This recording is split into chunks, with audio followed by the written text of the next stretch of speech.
Oke, kalau video sebelumnya kita sudah membahas tentang glikolisis pada sel yang memiliki mitokondria dan sel yang tidak sel yang memiliki mitokondria dalam keadaan aerob.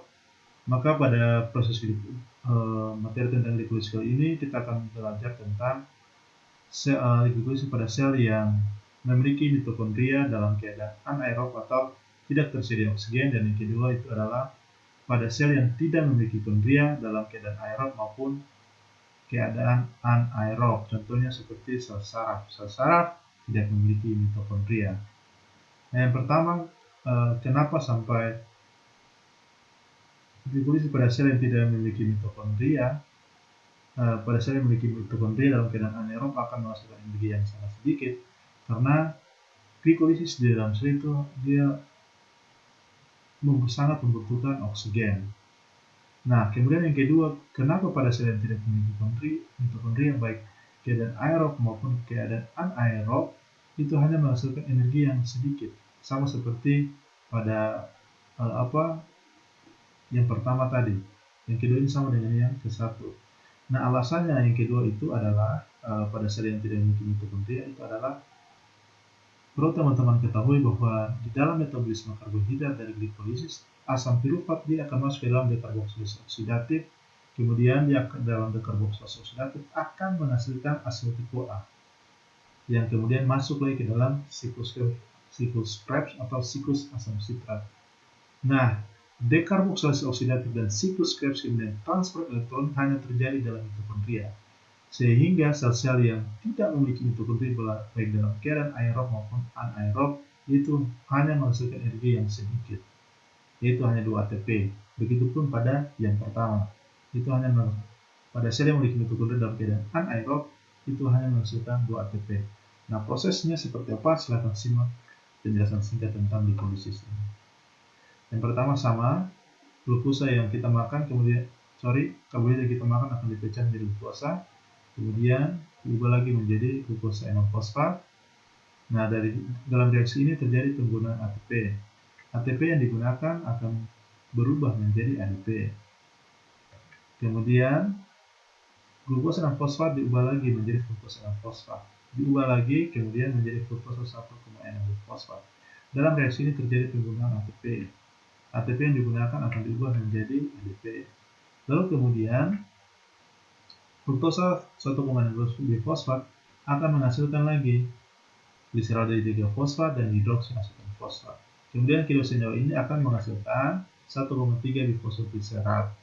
Nah, dalam reaksi kali ini terjadi pembentukan NADH dari NAD yang berikatan dengan hidrogen membentuk NADH. Lalu kemudian 1,3-bifosfoglycerat diubah menjadi 3-fosfoglycerat. Kemudian diubah lagi menjadi 2-fosfoglycerat. Nah, dalam reaksi ini terjadi pembentukan ATP, yaitu ADP akan berikatan dengan fosfor membentuk ATP.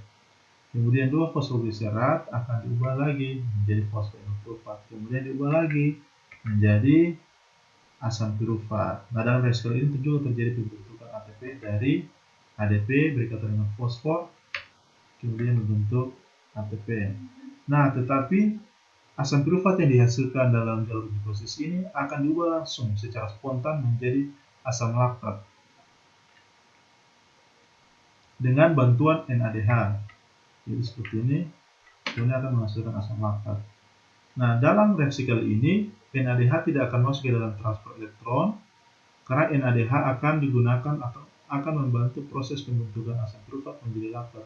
Tujuannya agar proses selanjutnya dalam glikolisis tetap berlanjut, sehingga energi yang dihasilkan dalam glikolisis kali ini sangat sedikit, yaitu glikolisis pada sel dalam kondisi anaerob dan sel yang tidak memiliki mitokondria, maka pirufat yang diubah secara spontan dengan bantuan NADH untuk menghasilkan asam laktat, sehingga ATP yang dihasilkan hanya 4 ATP. Tetapi pada reaksi awal, yaitu pada reaksi yang di sini ATP ini telah digunakan dan juga di sini ATP telah digunakan, sehingga terjadi minus 2 ATP. Maka 4 ATP yang dihasilkan akan dikurangi 2 ATP, sehingga totalnya hanya menghasilkan 2 ATP. Pertanyaannya, NADH mau dikemanakan?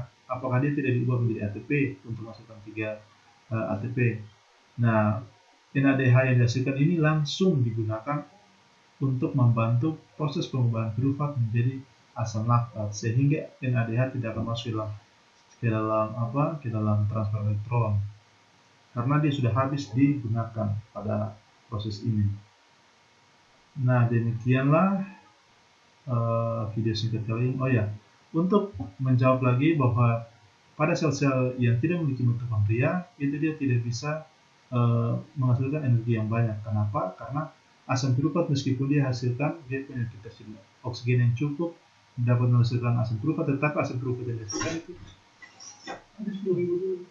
tidak bisa bikin saja.